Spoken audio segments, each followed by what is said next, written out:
إن الحمد لله والصلاة والسلام على من لا نبي بعده أما بعد فأعوذ بالله من الشيطان الرجيم بسم الله الرحمن الرحيم اقرأ باسم ربك الذي خلق خلق الإنسان من علق اقرأ وربك الأكرم الذي علم بالقلم علم الإنسان ما لم يعلم। সম্মানিত সুধী ভিউয়ার্স, ধারাবাহিকভাবে আমরা 30 নম্বর পারার আলোচনা শুনছিলাম। গত আলোচ্য বিষয় ছিল আমাদের সূরা 3।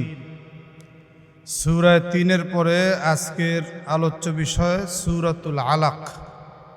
সূরাতুল আলাকটাও মক্কায় অবতীর্ণ হয়েছে। আয়াত সংখ্যা 19, শব্দ সংখ্যা 72, অক্ষর সংখ্যা 122। এই সূরাতুল আলাক অধিকাংশ মুফাসসিরিন কেরাম যা উল্লেখ করেছেন তা হলো একদম সর্বপ্রথম সূরাতুল আলাকের 5টি আয়াত আল্লাহ তাআলা অবতীর্ণ করেছেন। এটাই কোরআনুল কারীমের প্রথম সূরা এবং এই 5টি আয়াত প্রথমে আল্লাহ অবতীর্ণ করেছেন। সূরাতুল আলাকের মধ্যে ভাগ রয়েছে 2টি। প্রথম অংশে কাল্লা ইন্নাল ইনসান মা লাম ইয়ালাম এই পর্যন্ত, অর্থাৎ আল্লামাল ইনসানা মা লাম ইয়ালাম এই পর্যন্ত এই 5টি আয়াত নিয়ে একটি অংশ। আর দ্বিতীয় অংশ হলো কাল্লা ইন্নাল ইনসানা লা ইয়াতগা, এখান থেকে শেষ পর্যন্ত। তো আমরা প্রথম অংশের বিষয়টা আগে জেনে নিই। প্রথম অংশে রব্বুল আলামিন মানুষকে শিক্ষার উপরে গুরুত্ব দিচ্ছেন। ইকরা, এটা আদেশ সূচক শব্দ। আল্লাহ সুবহানাহু ওয়া তাআলা পড়ার জন্য আদেশ করছেন নবীজিকে। এতে করেই প্রমাণ হয় ইসলাম এর তাহজিব, তামাদ্দুন, শিষ্টাচার অনেক উচ্চাঙ্গের। একমাত্র শিক্ষিত জাতি হলে মুসলিম জাতিই হবে, এটাই ইঙ্গিত বহন করছে এই সূরা। কিন্তু দুঃখজনক হলেও সত্য, এখন মুসলিমরা কোরআন পড়ে না, হাদিস পড়ে না। মুসলিমরা ভিন্ন কোনো সংস্কৃতি নিয়ে চরম ব্যস্ত আছে। মুসলিমদের পড়াশোনা এখন ভিন্ন দিকে বহমান হয়ে গেছে। যেহেতু আজকে মুসলিম সচেতন নয়, সেই কারণেই বাংলাদেশের মধ্যে প্রচুর অপসংস্কৃতি প্রবেশ করে করে মুসলিমদের সুস্থ সংস্কৃতি, শিষ্টাচার, তাহজিব, তামাদ্দুনকে নষ্ট করে দিচ্ছে। আপনারা যেটাই বলুন, বর্তমান সময়ে যে জাতীয় সঙ্গীত নিয়ে যে তুল কালাম চলছে, এটা নিয়ে একবার সুস্থ বিবেক সম্পন্ন মানুষ একটু চিন্তা করে দেখুন তো, যে সত্যি কি এটা জাতীয় সঙ্গীত হওয়ার যোগ্য কিনা। এটা কি জাতীয় সঙ্গীত এরকম হয় কখনো? এই বাংলাদেশের ইতিহাস তো পরিষ্কার। এক সময় বাংলাদেশের সীমান্ত প্রহরীদের সুন্দর একটি নামকরণ ছিল বিডিআর, কিন্তু সেই নাম পরিবর্তন করে বিজিবি দিয়ে একদম তাদের শক্তিকেই যেন শেষ করে দেওয়া হয়েছে। এখন ভারতের বিএসএফ গুলি করে করে শেষ করে দিলেও এই বিএসএফ এরা একদম কি বলে বিজিবি, এরা তেমন কিছুই করতে পারে না, চুপচাপ থাকে। নামের মধ্যেও শক্তির কিছু কম বেশ হয়ে থাকে। বিডিআর এই নামের মধ্যে একটা আলাদা পাওয়ার ছিল, শক্তি ছিল। বিজিবি অত পাওয়ারফুল নাম না। তো যেই জাতীয় সঙ্গীত বিষয়ে এখন তুলকালাম চলছে, এর অনেক যৌক্তিকতাও আছে। রবীন্দ্রনাথ ঠাকুর বাংলাদেশ স্বাধীন হওয়ার আগেই তো কবে চলে গেছে, শেষ। বাংলাদেশ স্বাধীন হওয়ারও বহু বহু বহু আগে, কয়েক যুগ আগে এই রবীন্দ্রনাথ আমাদের বর্তমান বাংলাদেশের জাতীয় সঙ্গীতকে সে লিখেছিল। কিন্তু বাংলাদেশের যে এটা জাতীয় সঙ্গীত ভবিষ্যতে হবে, এই চিন্তা করে সে লিখেনি। জাতীয় সঙ্গীত বাংলাদেশে করা হলো, এটা হয়তো রবীন্দ্রনাথ ঠাকুর জানেই না, সে তো মরেই গেছে। আর এই জাতীয় সঙ্গীত নিয়ে যদি আপনি একটু বিবেক খাটান, এই জাতীয় সঙ্গীত শুনলে অটোমেটিক মানুষের ঘুম ধরে, মানুষের চেতনায় আঘাত হবে বা রক্তের মধ্যে গরমি আসবে, এমন কোনো সঙ্গীত নেই। বাংলাদেশের ইতিহাস ঐতিহ্য নিয়ে এর মধ্যে তেমন কোনো কথা নেই। বাংলাদেশের যত ক্ষতি হয়ে গেছে সঙ্গীতের ভিতরে, এগুলির যদি ছোঁয়া থাকতো তো ভবিষ্যৎ প্রজন্মদের ভিতরে একটা চেতনা সৃষ্টি হতো। কই, বাংলাদেশ আওয়ামী লীগ যে মুক্তিযুদ্ধের চেতনা নিয়ে এত গলাবাজি করে গেলেন, সে মুক্তিযুদ্ধের কথা জাতীয় সঙ্গীতে আছে? বরং কিছু শিরিকে ভরা কথা আছে। আচ্ছা শোনেন, শিরিক শব্দ বলার আগে আমি এক ভাইয়ের কথার উত্তর দিচ্ছি। গতকালকেও আমি একটি পোস্ট দেখলাম, এক ভাই লাইভে এসে বলছেন যে মোল্লারা জাতীয় সঙ্গীত শিরিক অমক তমক বলে এটাকে উৎখাত করার চেষ্টা করছে, কিন্তু মোল্লাদেরকে একবারও ভাবার প্রয়োজন হলো না। মোল্লারা যে কাপড় ব্যবহার করছে এটাও তো অমুসলিমদের তৈরি করা হতে পারে। মোল্লারা যে মোবাইল ফোন ব্যবহার করে সেটাও তো বহির্বিশ্বের হয়তো কোনো খ্রিস্টান অথবা কোনো ইহুদি কোনো বৌদ্ধ সৃষ্টি করেছে, সেখানে মোল্লাদের সমস্যা হচ্ছে না। জাতীয় সঙ্গীত নিয়ে মোল্লাদের এত মাথা ব্যথা কেন? আমি বলতে চাই, শুনুন, জাতীয় সঙ্গীত এর মধ্যে যে কথাগুলো আছে, প্রত্যেকটা দিন প্রতিষ্ঠানে সর্বপ্রথম জাতীয় সঙ্গীত আমাদের কচি কাঁচা কলিজার টুকরা বাচ্চাদের কানে যাচ্ছে এবং তারা এটাকে আমল মনে করে করছে, বাধ্যতামূলক রাষ্ট্রীয়ভাবে তাদেরকে করানো হচ্ছে। এই ছোটকাল থেকে বড় পর্যন্ত এই জাতীয় সঙ্গীত শুনতে শুনতে শুনতে শুনতে বাচ্চাদের ওই বিশ্বাসটাই জন্ম নিয়েছে যে সত্যি মনে হয় এই সঙ্গীতের মধ্যে যে কথাগুলো আছে এটাই বুঝি বাংলাদেশ, আর এটাই বুঝি হওয়া উচিত ছিল। আবার দেখুন, পাশাপাশি আপনি যে মোবাইল ফোনের উদাহরণ দিচ্ছেন, মোবাইল ফোন যেই তৈরি করুক না কেন, একটা পণ্য আমি ক্রয় করতেই পারি, তবে হ্যাঁ সেটা আমার ব্যক্তিগত ব্যাপার, আমি নিলেও নিতে পারি, না নিলেও না নিতে পারি, কিন্তু এর দ্বারা ক্রয় করলে আমার ইমানের ধাক্কা আসবে কোন দুঃখে? একটা কাপড় একজন বিক্রি করলো, আমি কিনলাম, এতে আমার ইমানের ধাক্কা আসবে কোত্থেকে? তবে জাতীয় সঙ্গীতের ভিতরে যে কথাগুলো আমার জবানে উচ্চারণ হচ্ছে, আমাদের বাচ্চাদেরকে শেখানো হচ্ছে, আমার সোনার বাংলা আমি তোমায় ভালোবাসি। এই যে সোনার বাংলা, এটা বাংলাটা কোন বাংলা রে ভাই? বাংলা ভারত না বাংলাদেশ? যদি বলা হয় বাংলা, তাহলে ভারতের বাংলা হতে পারে। বাংলাদেশ এটা খণ্ড হয়ে ভারত থেকে আলাদা করে দেওয়া হয়েছে।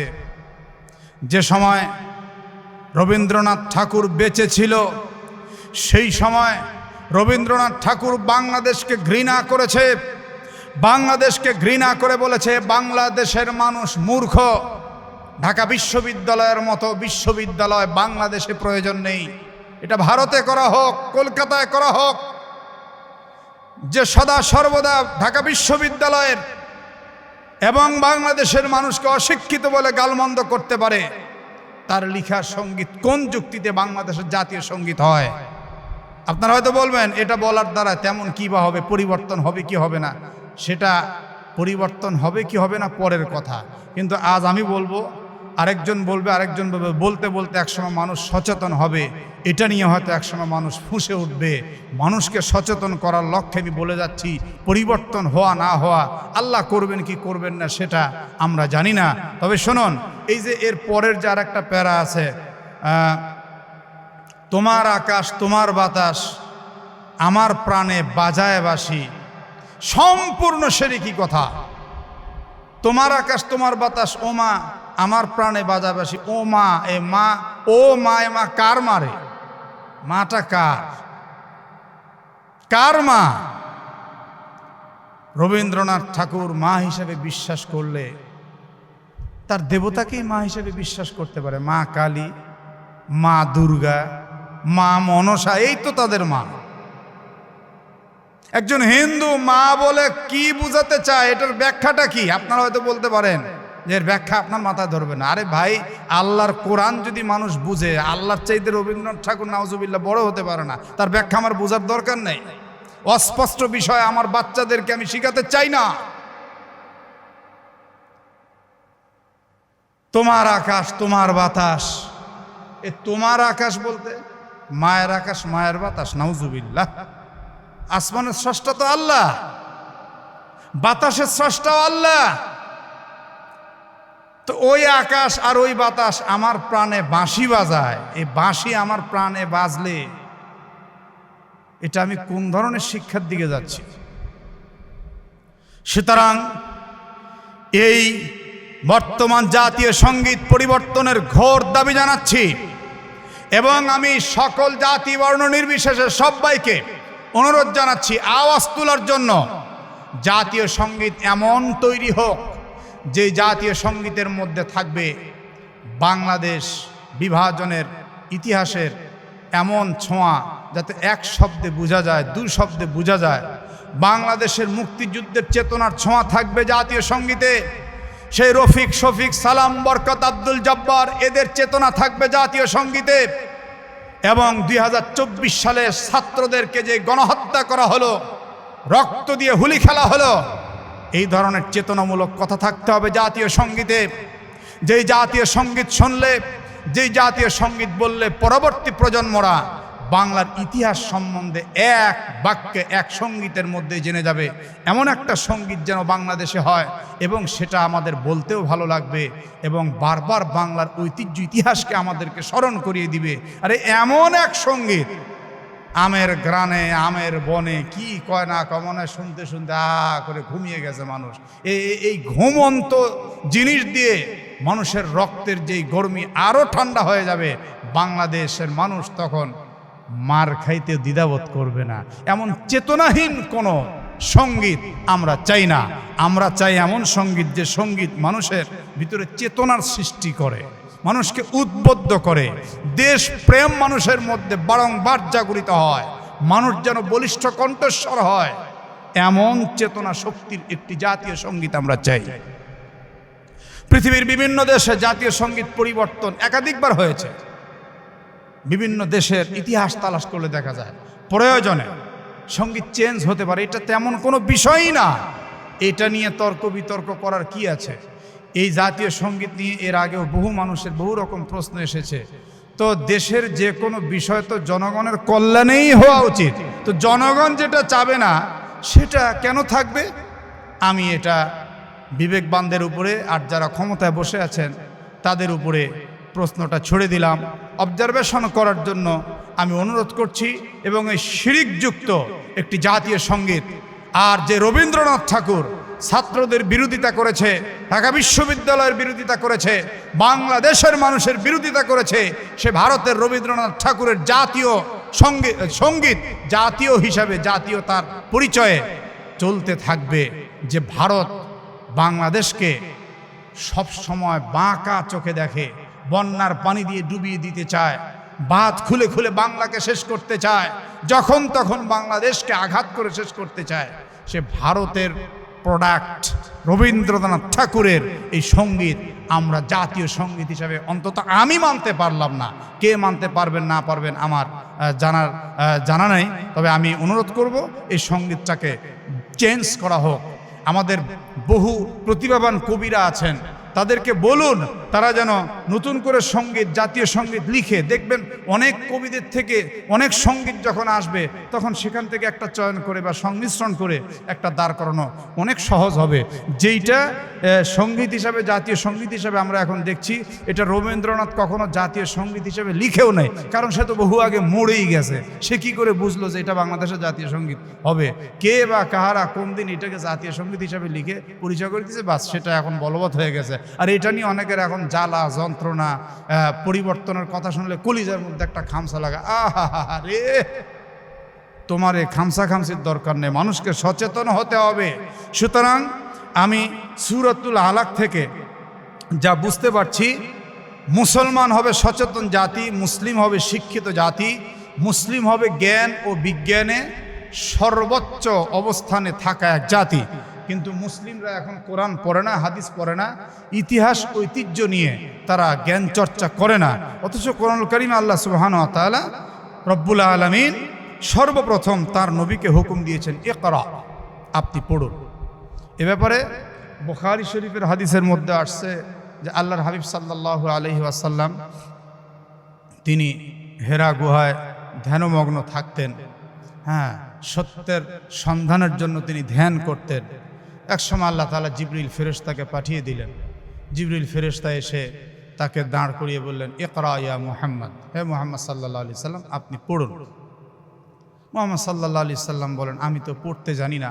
সাথে সাথে জিবরিল ফেরেশতা তার বুকের সঙ্গে এমন একটা চাপ দিলেন, আল্লাহর হাবিবের খুব কষ্ট হচ্ছিল।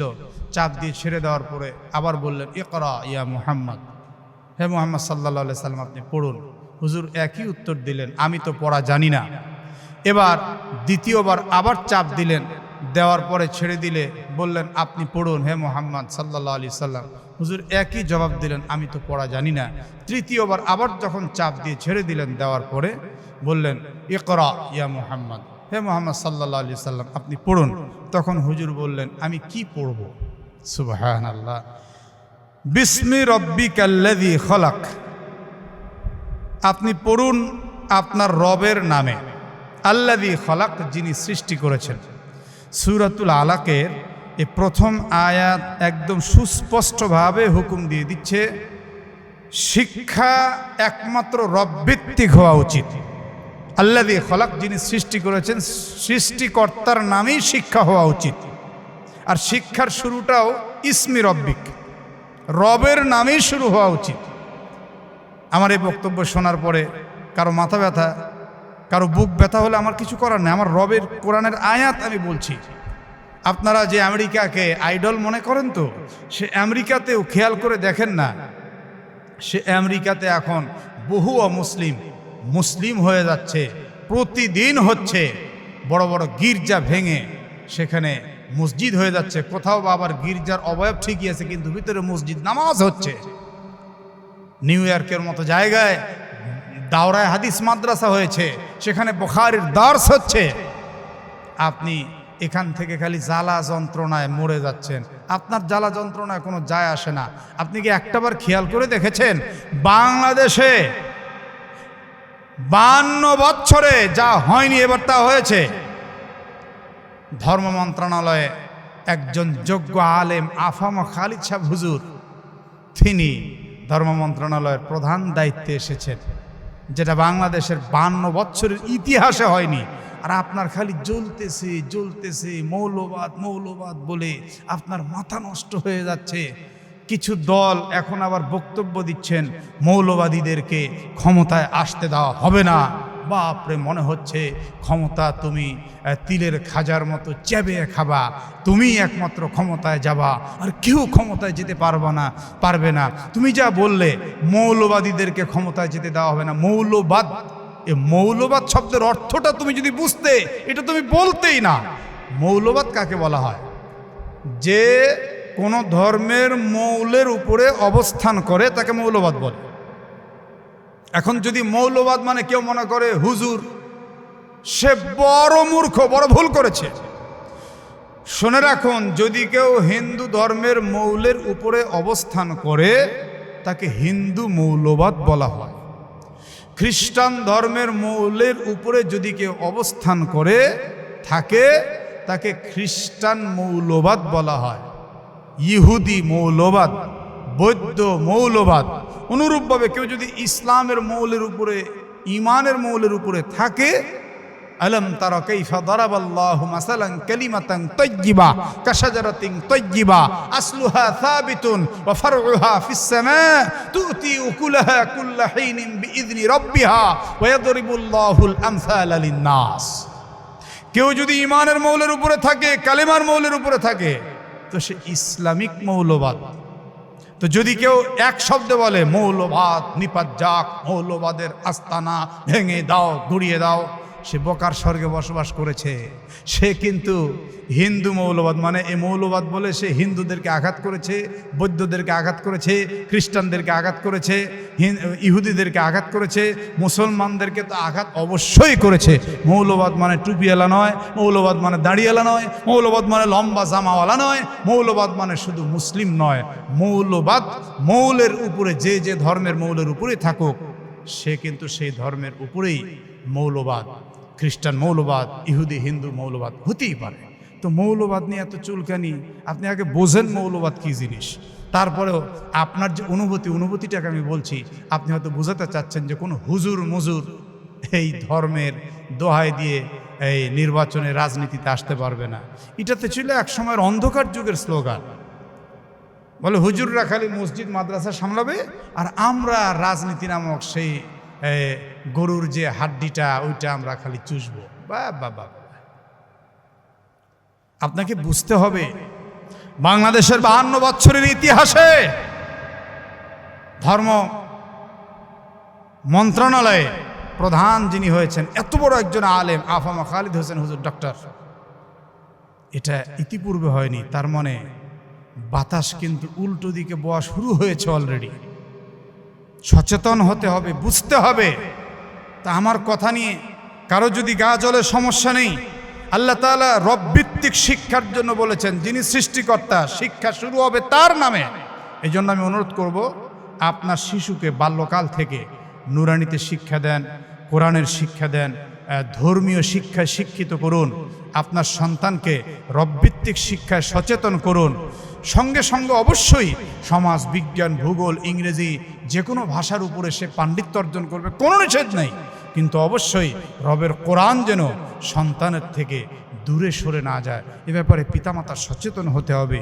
আল্লাহ সুবহানাহু ওয়া তাআলার ফেরেশতা জিবরিল আমিন এভাবে 5টি আয়াত আমার নবীজির উপর অবতীর্ণ করলেন আর নবীজিও পড়তে থাকলেন। ইকরা বিসমি রাব্বিকাল্লাযী খলাক, খলাকাল ইনসানা মিন আলাক, ইকরা ওয়া রাব্বুকাল আকরাম আল্লাযী আল্লামা বিল কলম আল্লামাল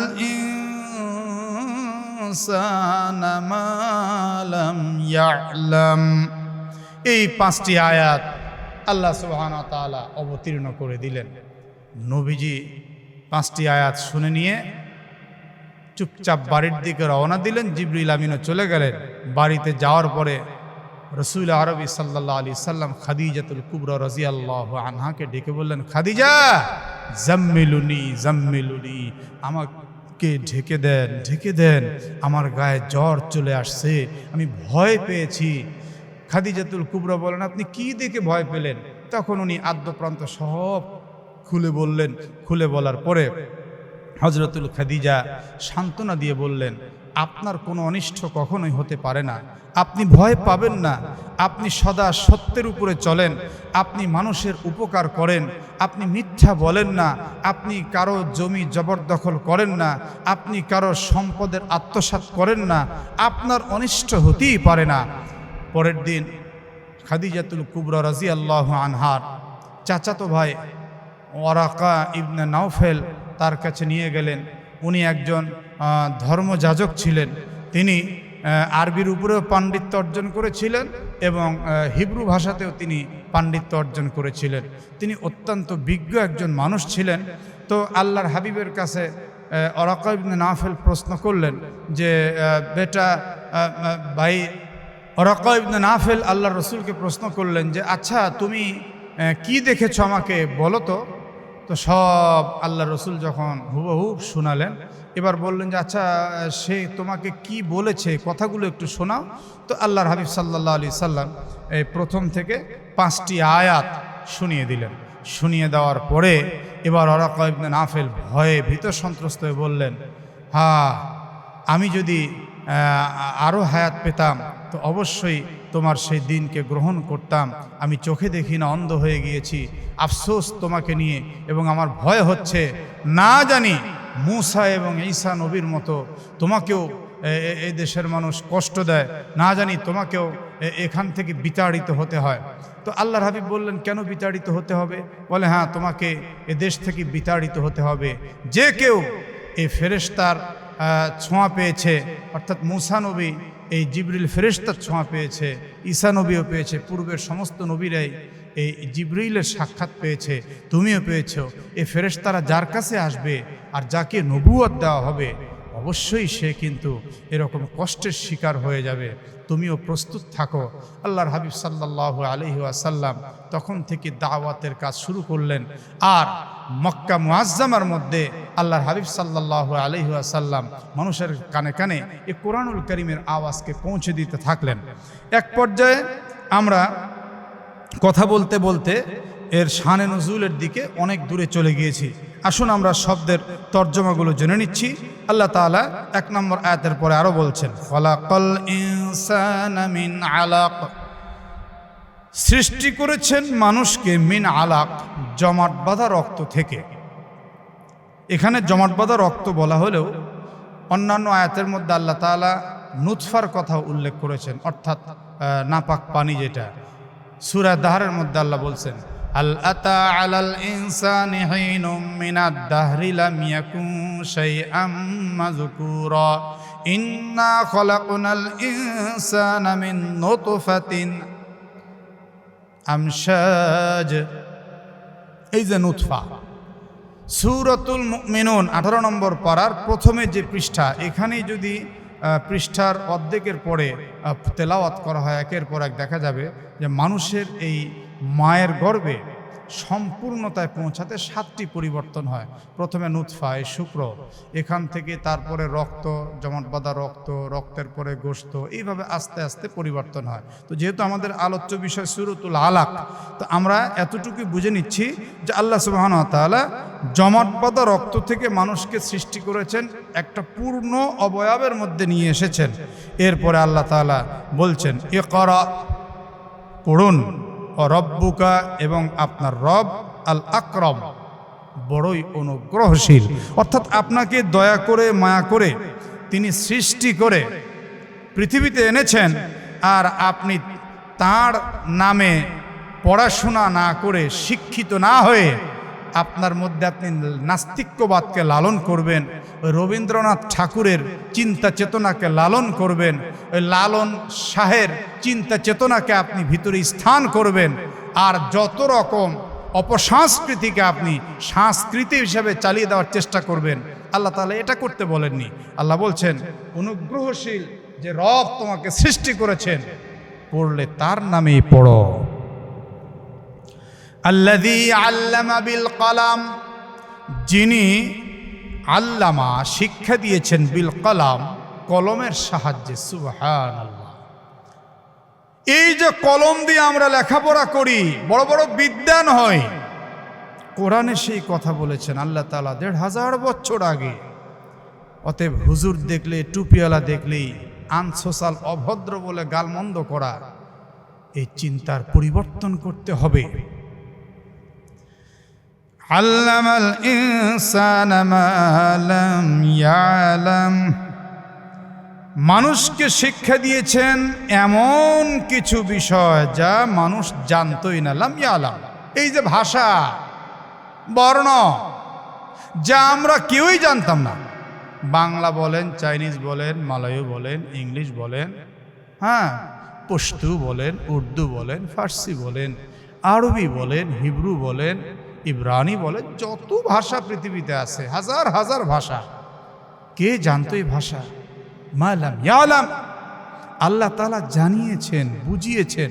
এই জবান আল্লাহ দিয়েছেন, এই জবান দিয়ে কথা বলতে পারি, এই জবান দিয়ে আমরা একে অপরের সঙ্গে বুঝ পরামর্শ করতে পারি, একে অপরের কথা বুঝতে পারি, মনের ভাব প্রকাশ করতে পারি। এগুলি আল্লাহ ছাড়া কারো দ্বারা সম্ভব নয়।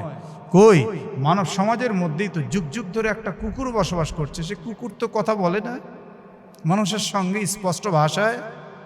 যুগ যুগ ধরে আপনার বাড়িতে, আপনার গোয়ালে গরু আপনি লালন পালন করছেন, আপনার কথা শুনছে।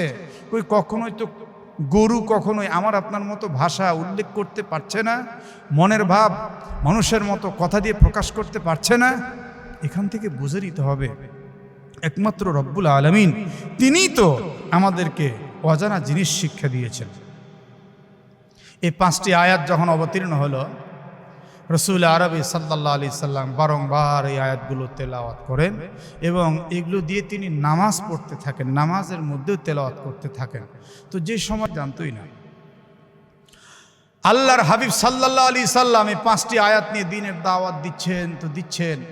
যেই সময়টা ছিল বড় নাজুক সময়, আবু জাহেল কুলাঙ্গার হযরতে সুমাইয়া রাদিয়াল্লাহু আনহাকে নেজা দিয়ে আঘাত করে, লজ্জাস্থানে আঘাত করে তিনাকে শহীদ করে দিল। আর হজরতে সুমাইয়া শাহাদত বরণ করলেন নারীদের মধ্যে সর্বপ্রথম। হজরতে খাব্বাবকে শুলিদণ্ড দেওয়া হলো। হজরতে বিলাল রাদিয়াল্লাহু আনহুকে আঘাতের পর আঘাত করে একদম ছিন্ন ভিন্ন করে দেওয়ার চেষ্টা করা হলো। মুসলমান তখন গোপনে গোপনে কোরআনের চর্চা করত, ইসলামের চর্চা করত। সেই কঠিন সময়ে আল্লাহর হাবিব সাল্লাল্লাহু আলাইহি সাল্লাম সূরাতুল আলাকের 5টি আয়াত নিয়ে বাইতুল্লাহ গিয়ে যখন আল্লাহু আকবার বলে নামাজে দাঁড়িয়ে যেতেন, এ আবু জাহেল নারাদাম মক্কার লিডার, সে তার সাঙ্গপাঙ্গদেরকে বলতো, যা মক্কার বাহিরে উপত্যকায় পাহাড়ি অঞ্চলে যে সমস্ত বর্জ্য নারী ভুড়ি, উটের পচা দুর্গন্ধযুক্ত নারী ভুড়ি ফেলে দেওয়া হয়েছে, এগুলো নিয়ে আয়। সব নিয়ে আসলে দয়ার রসুল সাল্লাল্লাহু আলাইহি সাল্লাম নামাজের সিজদায় থাকতেন, আর এই পচা নারী ভুড়ি সব চাপিয়ে দেওয়া হতো। আল্লাহর হাবিবকে শ্বাসরুদ্ধ করে মারার চেষ্টা করা হতো। সূরাতুল আলাকের 5টি আয়াতের পরে যে আয়াতগুলো অবতীর্ণ হয়েছে, এগুলো আবু জাহেলকে কেন্দ্র করে, মক্কার স্বৈর শাসকদেরকে কেন্দ্র করে, যেমন বাংলাদেশের কপালে জুটেছিল আওয়ামী লীগের মতো একটা স্বৈর শাসক, ওই রকম মক্কা নগরীতে আমার রসুলের জামানায় ছিল এক স্বৈর শাসক, মানুষকে মারতে দ্বিধাবোধ করতো না। এই আবু জাহেল আমার তো মনে হচ্ছে বর্তমান সময়ের একদম লেটেস্ট আবু জাহেল আওয়ামী লীগ গোষ্ঠী। এরা মানুষকে শেষ করতে দ্বিধা সংকোচ করেনি। আল্লাহর হাবিব সাল্লাল্লাহু আলাইহি সাল্লামকে যখন এমন কষ্ট দিয়েছে আর নামাজ পড়তে নিষেধ করেছে, আল্লাহর হাবিবকে অকথ্য ভাষা গালমন্দ করেছে, আল্লাহ তখন আয়াত নাজিল করেছেন, কাল্লা ইন্নাল ইনসানা লায়াতগা আর রাআহু ইসতাগনা ইন্না ইলা রাব্বিকার রুজআ أرأيت الذي ينهى عبدا إذا صلى أرأيت إن كان على الهدى أو أمر بالتقوى أرأيت إن كذب وتولى ألم يعلم بأن الله يرى كلا لئن لم ينته لنسفعا بالناصية ناصية كاذبة خاطئة فليدع ناديه سندع الزبانية كلا لا تطعه واسجد واقترب। সম্মানিত সুধী, এই সর্বশেষ যে আয়াত কাল্লা লা তুতিহু ওয়াসজুদ ওয়াকতারিব, এটা কোরআনুল কারীমের সর্বশেষ সিজদার আয়াত, 14 নম্বর সিজদার আয়াত। তো এখানে মাসাইল হচ্ছে, আপনারা যারা রেকর্ড শুনছেন, আপনাদের জন্য সিজদা দেওয়া ওয়াজিব হবে না, তবে উত্তম, আপনারা সিজদা দিলে ভালো, আলহামদুলিল্লাহ। সিজদা দেওয়া ওয়াজিব হয় যখন কেউ সরাসরি কারো মুখে কোরআনের তেলাওয়াতের এই আয়াতগুলো শুনে থাকেন। তো আল্লাহ পাক এবার বলছেন, কাল্লা, কখনোই নয়, ইন্নাল ইনসানা লায়াতগা, নিশ্চয়ই মানুষ সীমা লঙ্ঘন করে। অর্থাৎ আবু জাহেল সীমা লঙ্ঘন করেছে।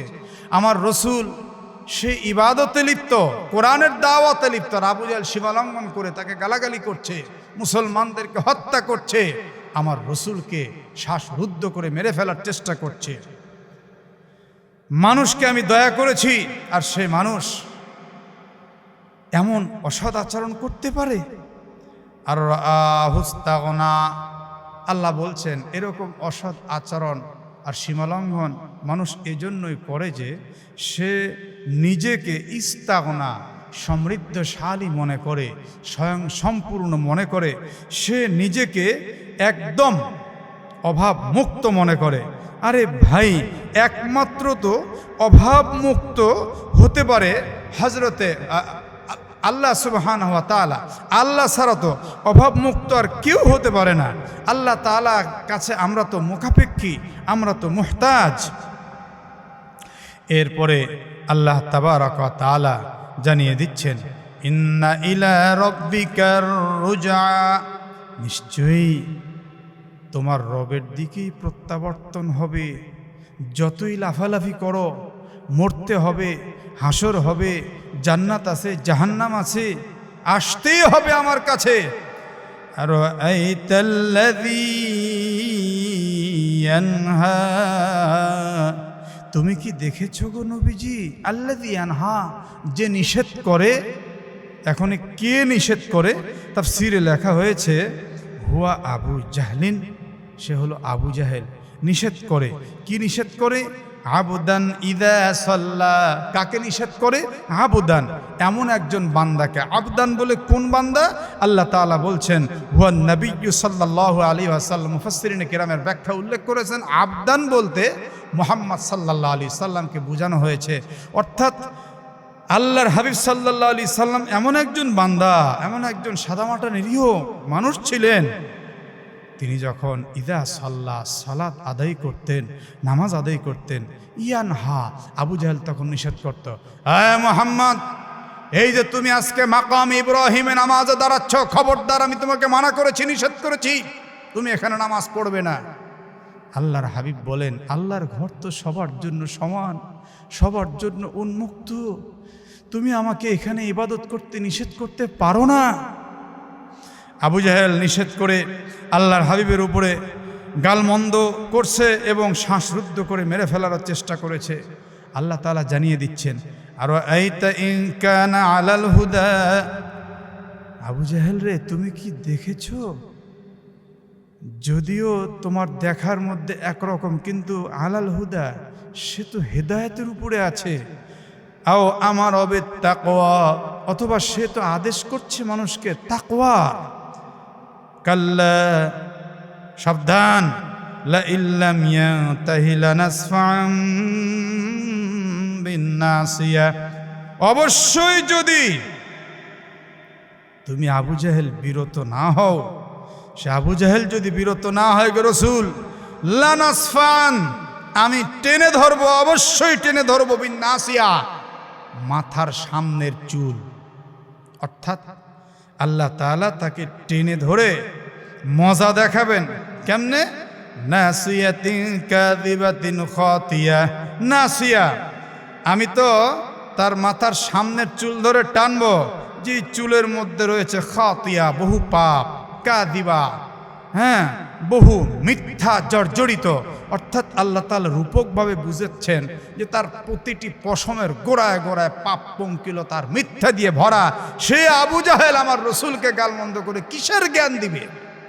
আমার রসুল, সে নামাজ পড়েছে, পড়েই যাবে। আবু জাহেল ফালিয়াদু নাদিয়া, অতএব তোমার যদি মনে হয় তুমি কাউকে ডাকবে, কোনো দোসর কোনো বন্ধুকে ডাকবে, তোমার দলের লোকদেরকে ডাকবে, ডাকো না, ডাকো।